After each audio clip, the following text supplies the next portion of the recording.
입니다. 자, 13강 들어왔습니다. 13강은 여러분 강의 노트에는 이제 더 내용이 있는데 13강 전체를 한꺼번에 설명을 해드리자니까 너무 시간이 많이 걸려서 13강은 둘로 좀 쪼갰습니다. 그러니까 13강이 이제 완전 경쟁 시장이죠. 네, 완전 경쟁 시장인데 그 내용을 이제 둘로 쪼갠 겁니다.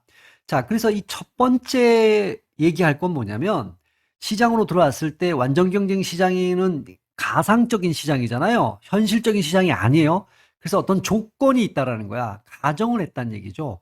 이게 굉장히 중요한 거예요. 그 가정을 알아보고요. 자, 이제 우리가 궁극적으로는 이윤 극대화를 해야 되잖아요. 마지막에 그 조건을 시장 상황과 상관없어요. 시장이 완전 경쟁이든 불완전 경쟁이든 이윤 극대화의 조건은 똑같아요. 자, 이 조건을 끄집어내기 위해서 수익 곡선, 수익 곡선은 시장 형태별에 따라서 달라요. 그래서 그거를 제가 납득을 시켜 드릴게요. 경제학을 처음 공부하시는 분들은 또 이것도 납득 굉장히 잘 못해. 그냥. 그래서 납득해 드리고, 요 수익 곡선이 왜 다르냐를 보여드리기 위해서 이 수요 곡선과도 또 시장 형태별로 차이가 있어요.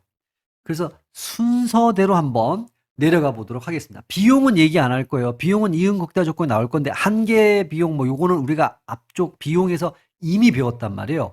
앞쪽에서 배울 때는 수입은 그냥 개념만 배운 거죠. 개념만 배운 거고 그것도 연결이 됩니다. 자, 그러면 그 전에 제가 전반적으로 우리가 이제 13강, 14강, 15강까지 시장 얘기를 할 건데 그럼 이제 다 끝나는 거죠. 여기가 이제 완전 경쟁이 있고 요 셋을 합해서 그냥 간단하게 불완전 경쟁 시장이다. 이게 이제 현실의 시장이에요. 현실에. 요거는 이상적인 시장이에요. 여기 내용들은 어차피 여러분 매 시장을 다 볼 거란 말이에요. 완전 경영시 끝나면 요 둘을 묶어서 볼 거고요. 마지막에 독점. 양이 많긴 하지만 한 번에 독점 시장을 다 볼 겁니다. 그래서 요 앞쪽에 정리된 것들을 잘 이해하는 게 굉장히 중요해요. 요 순서대로 좀 볼 건데 또 어떤 책은 또 완전 경쟁과 독점을 바로 비교하고 그 다음에 요렇게 하는데 저는 요렇게 흐름대로 볼 거예요. 요렇게. 요 조건들은 별도로 안 할 겁니다. 요 박스에 있는 거 한번 정리를 해본 거예요. 예, 나중에 이제 공부하시고 또 보면 뭐 금방 들어갑니다. 왜냐하면 각 시장 할 때 다 할 거거든. 그러면 이제 제일 먼저 시장 완전 경쟁 우리가 이미 가정을 하고 수요 공급 이론을 공부를 했잖아요. 완전 경쟁이라고 치고 그러면 이제부터 완전 경쟁을 왜 배워야 되냐 이거야. 그 이유를 정리를 좀 해 놓으셔야 됩니다. 완전 경쟁은 비현실적인 시장이잖아요. 그거 왜 배워야 되는데 이거 하나 하고 그럼 이 비현실적 시장 근데 가장 바람직한 시장이야. 그러니까 모든 시장의 방향은 이쪽으로 갈수록 사회적으로는 가장 좋은 거예요. 이 경제학은 사회 전체를 항상 염두에 둬요. 경제학이 개별 기업 개인한테 염두에 둔다면 경제학은 사회 전체적으로 어떤 게 좋냐 자원이 가장 효율적으로 배분되려면 완전 경쟁이 돼야 되거든요. 그럼 요렇게 가는 게 가장 바람직한 거죠. 네, 현실에서 이상적인 시장으로. 그래서 그 조건을 자세하게 보고 수요, 수입, 이윤 극대화 조건으로 이제 내려가 보겠습니다. 자, 첫 번째, 이 비현실적인 완전 경쟁 시장을 배우는 이유가 무엇입니까? 이거예요. 자, 비현실적이요. 현실의 시장을 비교 분석하기 위한 출발이야. 그러니까 일종의 완전 경쟁 시장은 기준점 역할을 해야 된다는 거예요. 어떤 목적, 이런 거죠. 우리가 가야 될 시장은 저기 저 완전 경쟁 시장인데 우리 현실의 시장은 완전 경쟁 시장에 비해서 어느 정도 와 있냐 이런 걸 어떤 차이가 있느냐 비교하려면 완전 경쟁 시장이 어떤 것이라는 게 밝혀져 있어야 되겠죠. 즉 완전 경쟁 시장은 비현실적 거래 공간이에요. 그리고 비현실적 가정 요걸 우리가 네 개를 바로 이어서 할 거예요. 이거를 현실적으로 요 과정을 좀 현실에 맞게 살짝 바꾸면 우리가 원하는 현실의 분석도 가능하다. 그러려면 완전 경영 시장이 뭐라는 게 완전하게 성립이 되어 있고 그걸 현실에 맞게 약간씩 완화하는 거예요. 완화하면 지금 현재의 시장이 왜 이런지 어떤 상태인지를 분석할 수 있죠. 그래서 완전 경쟁 시장을 배워야 된다. 두 번째 이거와 연결되는데 정책 결정과 관련되는 거예요. 너무 정책 결정의 유형이라는 건데 유용성 이게 완전 경쟁 시장을 염두에 두고 너무 이상적일 수도 있지. 아니면 너무 이상과 거리가 먼 너무 현실적일 수도 있고요. 그러니까 완전 경쟁 시장을 알고 있으면 요 현실을 분석할 수 있잖아요. 조금 완화시켜서 아 현실은 이러네 그걸 알아. 근데 우리의 방향은 어디로 가야 돼요? 가급적이면 완전 경쟁으로 가야겠지. 근데 현실엔 또 제약이 있지. 요런 것들을 요걸 해놓고 나면 요런 정책 경정할 때 너무 비현실적인 정책도 안 나오고 그렇다고 너무 현실적인 그래서 너무 자원의 비효율성이 커지는 그런 정책도 안 나올 수가 있다라는 거죠. 그래서 이 두 가지 크게 보면 연결되는 거지만 이 두 가지 이유 때문에 완전 경쟁 시장을 우리가 알고 있어야 된다. 학습을 해야 된다. 이렇게 정리가 되는 겁니다. 자, 그러면 도대체 이 비현실적 가정이 뭐냐라는 거예요. 번째가 무수히 많다 또는 충분히 많은 소비자와 생산자, 수요자와 공급자가 있다. 이럴 때 요 무수히 많다. 이게 어느 정도로 많은 거냐면요. 여러분 이 느낌으로 가세요. 해안가에 가면 모래가 있잖아요. 모래알 만큼 많다. 이런 얘기요. 살 사람도 해안가에 모래알 만큼 많고 팔 사람도 해안가에 모래알 만큼 많다. 너무 비현실적이죠. 이 느낌이에요. 이거 첫 번째, 어마어마하게 많다. 두 번째, 이거 비현실적이고 상품은 모두 그 퀄리티가 똑같아. 동질적이다. 동질적인 제품이다. 자, 이렇게 되면 요것만 놓고만 봐도 한번 잘 생각해 보세요. 생산자가 여기 시장이 완전 경쟁 시장인데 생산자가 A라는 사람이 들어가서 여기 지금 나는 비싸게 팔고 여기 500원에 시장 가격이 형성돼 있어요. 자, 그런데 나는 가서 800원에 팔 거야 라고 못해요. 왜냐하면 내가 파는 제품이 이미 시장에서 거래되는 제품과 질적으로 똑같아. 똑같은데 여러분 이거는 약간 좀 완화를 하면 축제 많이 하잖아요. 축제. 그럴 때 호떡 장수만 얘기를 해보자고요. 호떡 장수가 100명이 이미 시장에서 팔고 있었어. 그럼 서로 호떡의 퀄리티가 똑같잖아. 그냥 서로 가격 인하 경쟁을 하겠지. 왜냐면 누군가 가격을 높이면 사람들이 사 먹어야 안 사 먹어? 안 사 먹지. 뒤에 미리 얘기하지만 여기 세 번째가 완전 정보예요. 즉 어떤 놈이 비싸게 판대 이거 다 알고 있다는 얘기야. 품질도 똑같아. 이거 다 알고 있다는 거야. 그 시장에서 거래되는 상품과 관련된 모든 정보를 생산자든 수요자든 다 알고 있어요. 여기서는 구라칠 수 없다는 얘기야. 뻥칠 수가 없어. 그러니까 똑같은 제품인데 수요자가 이걸 다 알고 있어. 근데 내가 여기서 어떤 사람이 100명이 이제 처음에 팔 때 1,000원에 팔아요. 이제 어떤 사람은 800원에 팔아요. 그럼 800원에 파는 사람한테 다 살 거 아니에요. 그럼 얘도 내려야 돼. 그럼 다른 사람은 또 내릴 거야. 난 600원 팔게요. 근데 언제까지 내릴 것 같아? 가격 인하 경쟁이 벌어지겠죠? 똑같은 제품을 파는데 당연히 더 많이 팔려면 얘보다 더 싸게 팔아야 될 거 아니에요? 근데 마지노선이라는 게 있잖아요. 마지노선까지 내려간다는 얘기야. 더 내려가면 그러니까 한계 비용 수준까지죠. 더 내려가면 내가 손해야. 팔 필요가 없어 오히려. 그러니까 더 내려갈 수 없는 수준. 그때까지 모두가 가격 인하를 할 거야. 그래서 그게 형성된 게 호떡 하나에 500원이라는 거예요. 이해되셨죠? 경쟁이 치열해서 그래. 완전 경쟁. 그런데 A가 여기에 들어가. 야, 나는 근데 중요한 건 이거야. 여기서 내가 파는 호떡도 얘네랑 퀄리티가 똑같아. 맛이 똑같아. 크기도 똑같고 똑같아. 근데 내가 여기 들어가서 갑자기 800원 할 수가 있을까요? 없을까요? 절대로 그럴 수가 없지. 하나도 안 팔릴 거야. 그럼 나는 400원 할래요. 할 수 없지. 그 장사 하나 할 필요가 없는 거니까. 미치는 걸 왜 해? 이건 진짜 미치는 거야. 할 필요가 없는 거예요. 그러니까 마지노선까지 이미 경쟁에 의해서 내려가 있단 말이에요. 이 시장은 시장 가격이. 그러면 여기에 참여하는 A라는 요 한 사람의 호떡 장수는 그 500원을 그대로 받아들여야 돼. 올릴 수도 없고 내릴 수도 없는 거예요. 올리면 어떤 일이 벌어져요? 하나도 안 사 먹어. 하나도. 똑같은 맛인데 그걸 왜 사 먹어요? 비싼 거를.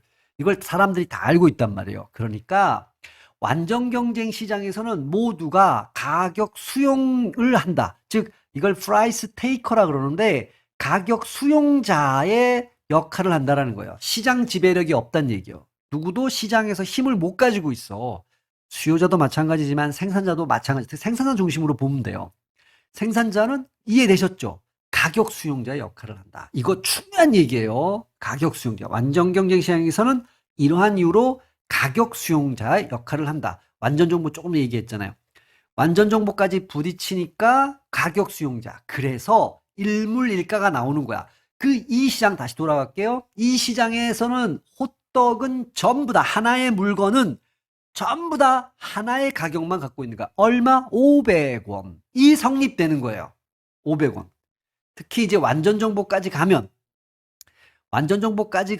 우리가 보통 차익 거래라 그랬잖아요. 서울에서 서울 뭐 어떤 그러니까 이런 거죠. 요 시장인데 여기에서 500원에 띄어서 여기에서 600원에 파는 짓을 할 수가 절대로 없다라는 거예요. 그죠? 동질적이야. 사람들이 이 정보를 다 알고 있어. 그래서 완전 경쟁 시장에는 이 완전 정보까지 가정이 딱 추가되는 순간 일물일가가 성립되는 거야. 하나의 물건에 하나의 가격만 성립할 수밖에 없다. 그 가격을 모든 주체들은 그대로 수용해야 된다. 시장 지배력이 없다. 자, 또 하나가 진입 탈퇴의 자유가 있다. 이거는 완전 경쟁 시장 들어갈 때 장기라는 말, 이제 장기라는 말 익숙해져. 장기적으로 굉장히 중요해요.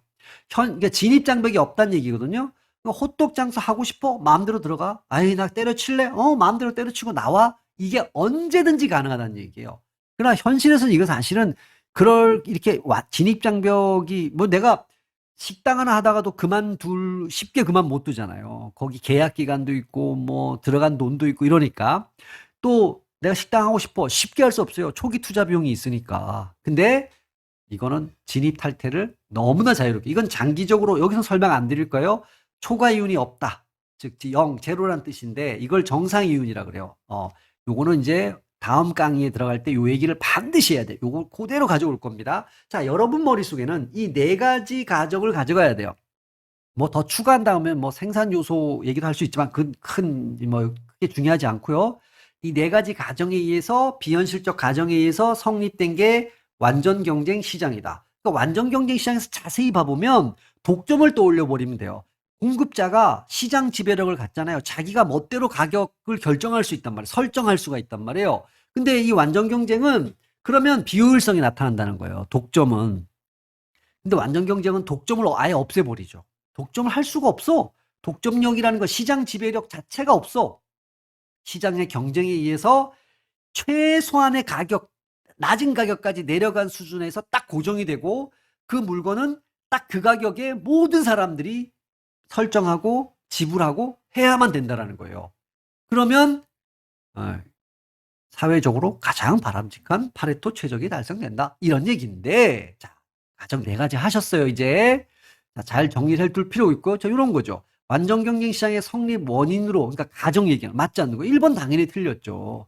소수의 판매자와 구매자 아니죠. 다수죠. 소수가 아니고 다수. 근데 이 다수라는 건 어느 정도의 다수냐? 해안가 모래알 만큼의 많은 다수다. 동질성, 동적 상품, 자유로운 진입 퇴출, 이건 탈퇴란 얘기예요. 완전 정보, 완전 시장 정보가 오픈돼 있어. 다 알아. 상품에 관한 거는. 이런 가정. 그래서 퀴즈 25분은 1번이 되겠죠.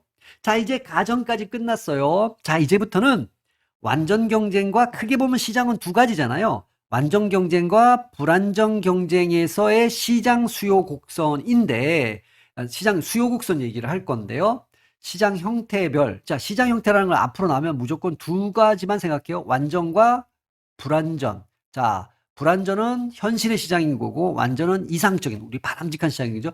수요 곡선인데 사실은 수요 곡선은 어떤 모양이에요? 우하향하는 모양이에요. 우리 이미 수요 공급 이론에서 배웠잖아요. 그런데 당연하죠. 시장 수요 곡선은 시장 전체의 수요 곡선은 수요 법칙의 지배를 받습니다. 그래서 우하향해요. 그런데 하나의 기업, 얘가 직면하는 수요 곡선은 수평선이라는 거예요. 수평선. 이게 제일 중요한 거야. 왜 그럴까요? 조금 전에 호떡 장수 말씀드렸잖아요. 그 개별 기업, 그 A라는 호떡 장수 하나는 가격 수용자 역할을 해야 되잖아요. 그러니까 이 한 사람의 입장에서 봐보면 마치 가격이 정해진 것처럼 보여요. 자, 그림을 다시 그려면 여기가 시장이에요. 여기가 개별 기업이에요. 그러니까 A라는 호떡 장수가 만든 거고 여기는 이제 100개만 가정했지만 사실은 엄청 많은 거죠. 호떡이 거래되는 시장이에요. 요게 수요잖아요. 그러니까 시장 전체로는 언제나요? 모든 시장자가 들어가 기본적으로 수요는 우하향합니다. 수요 법칙의 지배를 받는다는 얘기예요. 예외가 있긴 하지만 기본적으로는 그래요. 그래서 우하향해요. 이렇게. 그런데 이 시장에 A라는 호떡 장수가 들어가려고 했으니까 얘는 가격 수용자의 역할을 해야 되잖아요. 수요 곡선이 우하향하다는 얘기는 수요량에 따라서 가격이 변한단 말이에요. 이렇게 역반대로. 그죠? 그런데 그러니까 가격이 지금 움직이고 있다라는 거죠. 수요량에 따라서 수요량이 많아지면 가격이 내려가기 마련이다라는 거예요. 이렇게. 네. 그런데 이 개별 기업 한 사람이 완전 경쟁 시장에서 이게 만약에 아까 500원이었죠? 이렇게 균형 가격이 결정됐단 말이에요. 수요 공급에 의해서. 근데 요 개별 기업에서 보면 요 500원으로 수요가 고정돼 있어요. 왜냐면 자기 입장에서는 호떡을 한 개, 두 개, 세 개, 10개 이렇게 팔아도 계속 얼마를 받아야 돼요? 500원을 받아야 돼. 근데 실제로는 우회항하게 되면 10개를 팔면 가격이 이렇게 내려오죠. 수요 곡선에서 지불 의사 금액은 줄어들잖아요. 최대 지불 의사 금액은. 이런 변화가 있는데 이 완전 경쟁은 정말 독특한 거야. 개인 한 사람한테만 해당되는 거예요. 한 사람 입장에서 봤을 때는 야 이건 뭐 수요가 아무리 많이 있어도 바닷가 모래알 만큼 있어도 계속 가격은 500원으로 고정되어 있네. 이런 느낌이 아니라 그렇죠. 얘 입장에서 봐보면 가격이 안 변해. 그래서 수평선처럼 주인다. 중요한 말은 시장 전체의 수요 곡선이 그렇다는 게 아니라 하나의 기업 입장에서 보면 그렇다는 거예요. 이렇게 수평이 돼 있죠. 수평선. 자, 그러니까 이거는 우리가 탄력성, 그죠? 세금 얘기 나올 때 배우셨잖아요. 수평은 탄력성이 무한대란 얘기죠. 탄력성이 가장 크다. 그 얘기는 무슨 뜻이에요? 대체재가 수요자들한테 대체재가 어마어마하게 많다는 얘기예요. 너 비싸? 다른 호떡 장사한테 사면 되지. 동질적인 호떡인데. 그러니까 절대로 가격을 올릴 수가 없는 거야. 대체재가 많다는 얘기하고 똑같은 거죠. 가격 수용자이기 때문에 이런 일이 벌어진다라는 거예요.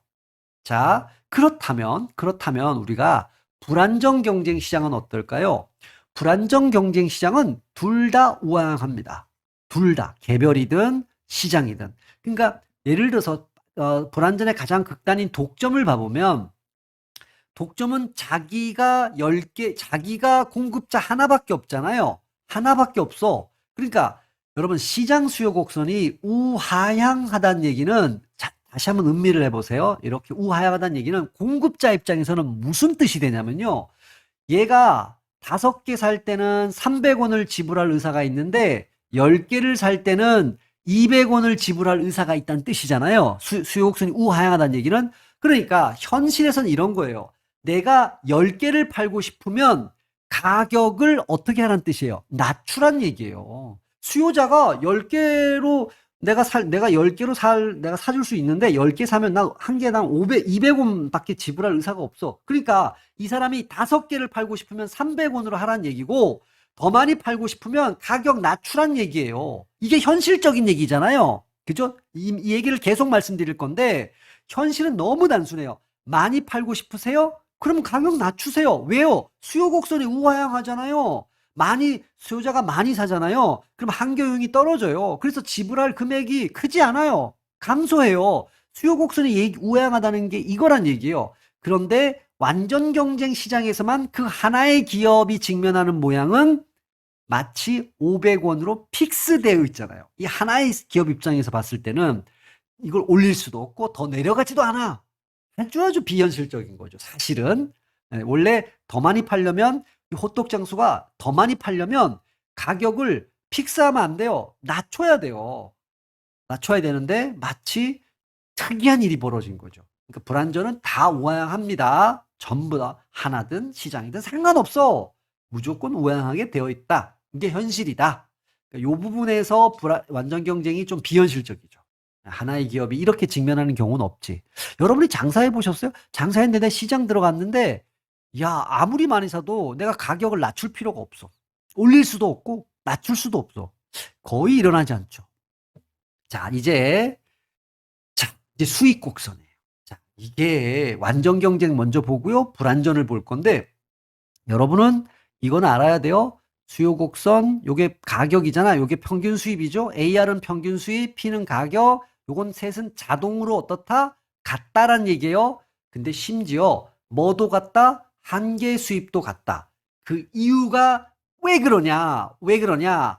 한 기업의 입장에서 봤을 때는 가격이 고정되어 있는 것처럼 보이기 때문에 그래요. 제가 느낌이 잘 이해를 못해. 막 책을 보면. 그래서 조금 더 쉽게 완전히 이해되게 한번 만들어 드릴게요.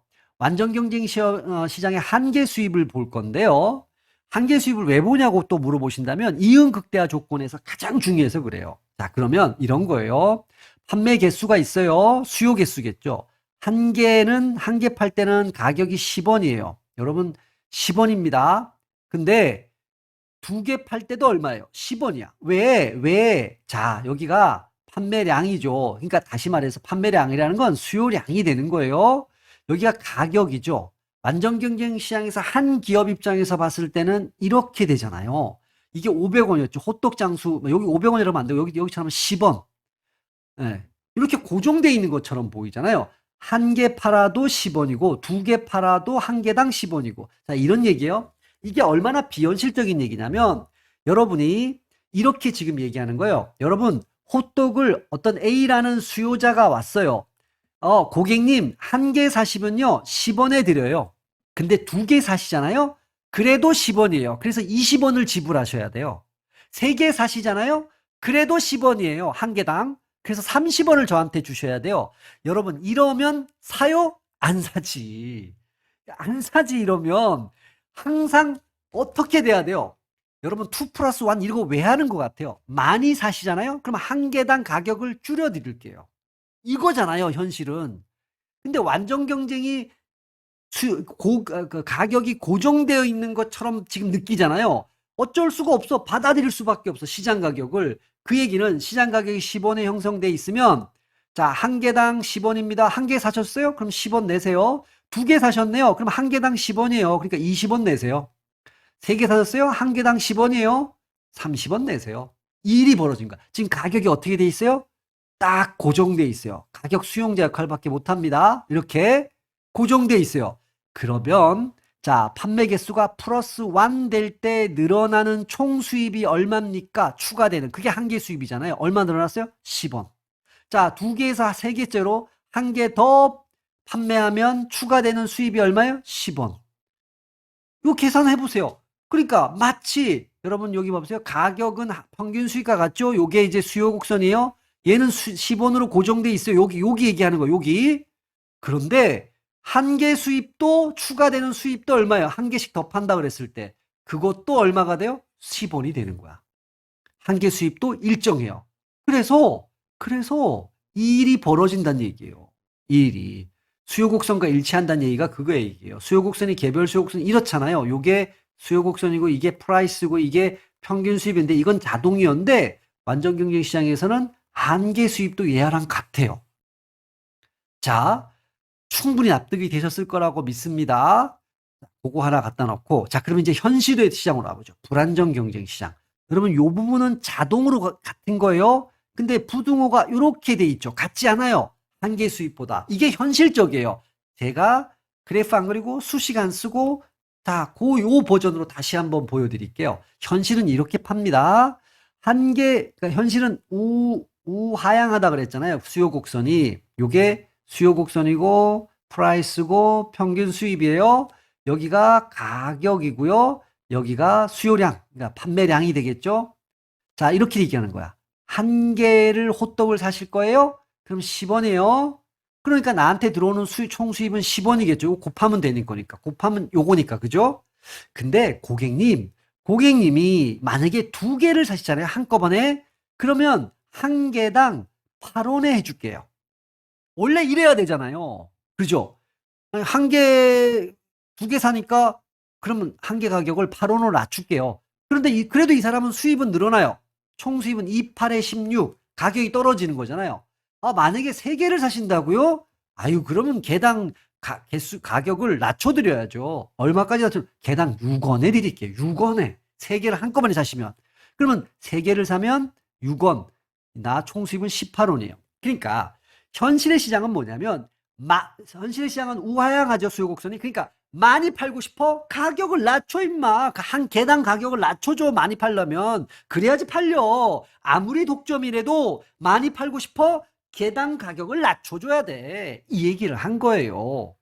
이해되셨죠? 아무 얘기도 아니잖아요. 이 얘기예요. 현실에서 늘 벌어지는 거예요. 그러니까 아까 전에 얘기했던 완전 경제 시장이 거의 안 일어나는 일이지, 그런 일은. 그러면 자, 가격 잘 봐보세요. 한 개 수입 한번 봐볼게요. 여기서 요렇게 플러스 원 될 때, 그러니까 2개째예요. 2개째. 그럴 때 추가되는 수입이 얼마예요? 플러스 6원이 됐죠. 그러니까 요 얘기는 뭐가 되냐면 요 2개째를 얘기하는 거야. 요 2개째의 가격 평균 수입은 같죠? 8원이었잖아요. 8원. 그럼 이 2개째 되는 순간 추가되는 수입 얼마예요? 6원이었죠. 요게 수요 곡선이죠? 얘보다 한 개 수입이 낮아. 자, 그러면 3개째로 가보자고요. 플러스 1. 그러면 추가되는 수입이 여기 있죠? 플러스 얼마? 2원이 추가되죠. 3개째 가격은 6원인데 추가되는 수입, 즉 한 개 수입은 2원이야. 낮아. 그래서 요거하고 요 아래쪽으로 한 개 수입이 있다는 거예요. 한 개 수입. 얘가 얘보다 더 크다. 네, 더 크다. 많이 팔려면 가격 내려가줘야 돼요. 자, 가격을 낮추는데 나한테 추가적으로 들어오는 수입은 그 아래쪽에서 낮아져. 이게 현실에서 벌어지는 건데 여러분은 왜 이게 이런 분석을 해본 적이 없거든. 그러나 이게 여러분 지금 제가 얘기한 게 늘 있는 거야. 그걸 조금만 생각해 보면 당연한 얘기잖아요, 이거는. 그래서 이런 일이 벌어진다는 거예요. 이 수요 곡선이 한 개, 그래서 그림을 그릴 때 이런 그림 이제 많이 나올 겁니다. 독점 이럴 때 이게 수요 곡선이라 그러면 그 아래쪽에 한 개 수익 곡선이 있어요. 요 아래쪽에. 완전 경쟁은 어땠죠? 개별 기업 봤을 때 이렇게 되죠. 요게 MR이 됐잖아요. D는 당연히 이거는 P고 AR입니다. 같았잖아요, 이렇게. 요 차이를 잘 알아두셔야 돼요. 자, 그럼 이제 여러분이 사실은 그래도 무슨 말인지 알겠어. 아마 그러실 거예요. 그래도 이론이라는 게 항상 이거야. 뭔가 맞는데 그거 논리적으로 맞긴 한데 완전 경쟁 이런 걸 경험을 안 해보고 한계 수입이란 말을 평상 쓰지를 않다 보니까 이런 일이 벌어져요. 사실은 논리적으로 이해만 하시면 됩니다. 자, 그리고 우리의 이제 요번 강의의 목표죠. 이윤 극대화 조건. 이 이윤 극대화 조건은 모든 시장에서 똑같아요. 네, 근본적으로 똑같아요. 그러면 여러분 다시 한번 얘기해 봅니다. 이유는 뭐예요? 총 수입에다가 총 비용을 뺀 거죠. 그러면 요 차이, 수입과 비용의 차이가 수입이 더 커야 되겠죠. 당연히 더 커야 됩니다. 그런데 가장 넓은 구간이 있을 거 아니에요. 예를 들어서 이렇게 이게 수입이고 이렇게 된다 그러면 이게 비용이고 이게 수입이라고 쳐요. 그러면 요 가장 차이가 넓은 구간이 이윤이 극대가 되는 거죠. 이건 상식적으로 맞잖아요. 그죠? 요 극대가 되는 순간이 바로 뭐냐? 요 비용에서는 한계 비용, 수입에서는 한계 수입이 같아지는 거다. 이거 먼저 결론 내놓고요. 결론 내놓고. 자, 이건 무조건 머릿속에 확 집어넣으셔야 돼요. 자, 기업의 목표는 이윤 극대화인데 이윤 극대화가 되는 판매량, 생산량 수준은 어디까지야? 라고 물어본다. 그러면 요 수평은 항상 생산량. 이게 이제 판매가 되는 거니까 판매량. 어디까지 생산하고 판매해야 돼? 요 구간, 여기가 만약에 30개라면 30개까지 너가 생산해서 판매해. 그럼 너 이윤이 가장 극대화가 된다? 근데 그 상황을 봐보면, 물론 뭐 미분을 조금 아시는 분들은 여기 접선의 기울기를 거갖고 요 갭이 제일 크다. 저는 이제 그거 필요 없고요. 근데 결론은 미리 내놔요. 한계 수입, 한계 비용이라는 건 뭐, 여러분이 정의는 당연히 이제 알죠. 네, 당연히. 자, 그러면 이게 무슨 말인지를 이제 요걸로 가져가야 되는데 어떻게 제가 설명을 해야 되냐? 좀 직관적으로 가려고 하는 거예요. 이거는. 자, 이것도 좀 어렵죠. 사실 수학 안 쓰고 뭐 그래프 안 그리고 하려는 게 좀 어렵네요. 근데 여러분, 비율을 2가지로 갈 건데요. 여러분 이제 요즘에 하도 커피를 많이 파니까 커피숍이 비읍인가 피읍인가? 비읍일 것 같네. 커피숍 장사를 한다고 쳐요. 자, 그러면 이런 거예요. 여러분이 0잔부터 시작해서 35잔을 팔았어요. 자, 그래서 이제 손님이 없어. 근데 이제 기다리고 있는데 36번째 손님이 들어오신 거예요. 모든 손님은 들어와서 한 잔씩만 먹은 거예요. 그러면 이제 36잔을 째를 주문했을 거 아니에요. 자, 그럼 여러분 여기서 봐보세요. 한 잔이 플러스 추가됐죠. 추가로 생산이 된 거예요. 생산, 그죠? 그러면 뭐가 발생해요? 비용이 발생하죠. 비용만 발생하나요? 팔았으니까 뭐도 발생해요? 수입도 발생하죠. 한 잔이 추가되니까 또 뭐가 발생해요? 요 한 잔을 더 만들어야 되잖아요. 추가적인 비용이 들 거고, 요 한 잔을 만드는데, 36번째 잔을, 커피를 만드는데, 추가적인, 또 팔았으니까 추가적인 수입이 생겨요. 추가. 요게 한 개 비용이고, 요게 한 개 수입인 거죠. 자, 그러면 이제 이렇게 가는 거예요. 여러분이 고민하는 거야. 야, 이 손님이 들어와서 나한테 한 잔을 팔으래. 그럼 내 입장에서 봐서는 한 잔이 더 추가돼서 팔리는 거죠. 35잔까지는 다 팔았으니까. 그죠? 그러면 이걸 팔어 말어. 원래 현실에서는 무조건 팔아야죠. 손님이 왔는데 조금 손해 나더라도 팔아야지. 나중에 어떤 악소문이 나면 망할 수도 있지. 근데 이제 우리가 논리적으로 따져보는 거야. 그러니까 이론적으로만. 추가적 비용이 한 개의 비용인데 요 추가적으로 한 잔 만드는데 1,000원이 들어간다고 쳐봐요. 요거 1,000원 들어갔어요. 근데 고객이 요 한 잔에 대해서 추가로 돈을 지불할 거 아니에요. 그럼 그게 2,000원이야. 남네. 그죠? 요 한 잔만 놓고 36번째 짠, 그 한 잔만 놓고 생각하는 겁니다.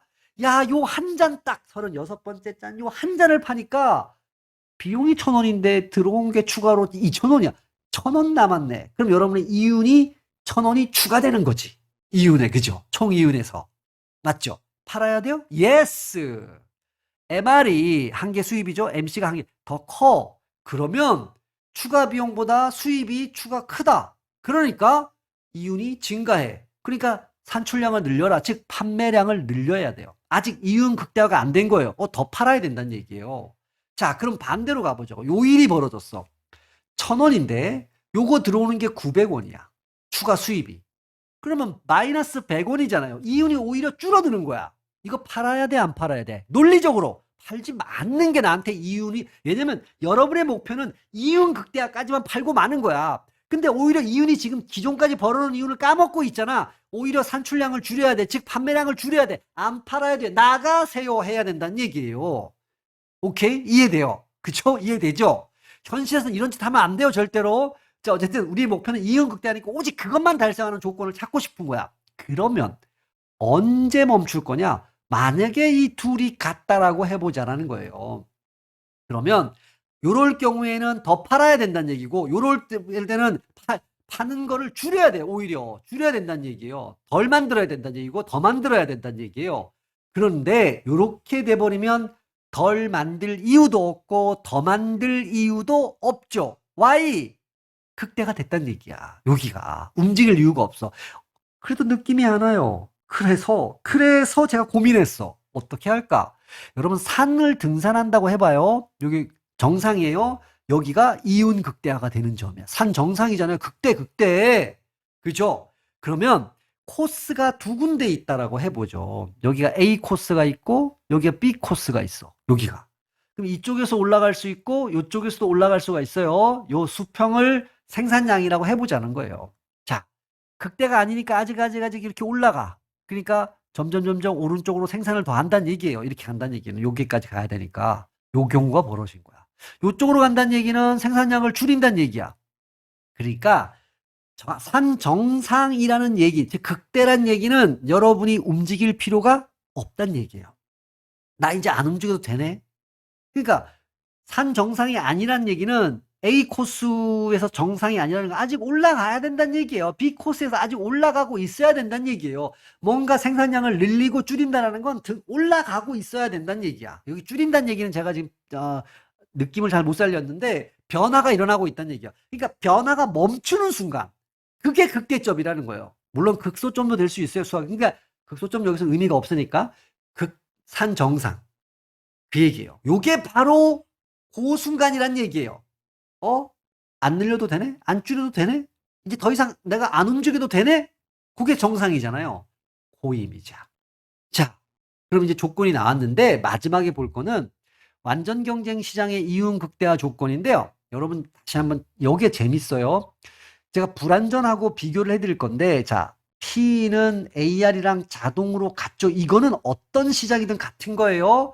근데 완전 경쟁은 MR하고도 같잖아요. 근데 이윤 극대화 조건이 뭐래요? MR 이꼴 MC가 이윤 극대화래요. 그러니까 완전 경쟁 시장에서 이윤 극대화 조건은 세 가지로 표현돼요. 1번 MR 이꼴 MC 해도 돼요. 2번 요 MR이 한계 수입이 가격과 같은 거 아니야. P 이꼴 MC라고 해도 돼. 그러면 또 그런 논리로 따지면 또 P는 AR과 같잖아요. 뭐 이렇게 표현해도 된다는 얘기죠. 그러니까 뭐 극단적으로 표현하면 세 가지 다 표현이 가능해. 그죠? 근데 불완전 경쟁 시장, 현실의 시장에는 어떤 일이 벌어져요? 얘가 얘보다 더 크죠? 더 커. 그죠? P하고 MR이 같지 않다는 얘기예요. 그러니까 오직 이것만, 이렇게만 표현할 수 있는 거야. MR 이꼴 MC가 이윤 극대화인데 이거는 모든 시장에서 똑같아요. 그런데 완전 경쟁 시장은 요 MR 대신 뭐를 주로 써도 된다? P 혹은 거의 안 쓰지만 AR이라고 해도 돼. 어차피 P나 AR이랑 같은 거니까. 이렇게도 표현할 수 있다는 거야. 이거 중요한 얘기죠. 네, 구분할 좀 헷갈려 하실 수 있어요. 이윤 극대화 조건이 완전 경쟁 시장에서 이렇게 표현되기도 하는데 그 이유는 요 조건이 성립하기 때문에 그렇다. 요거 때문에 그런 거지. 뭐 특별한 얘기는 아니에요.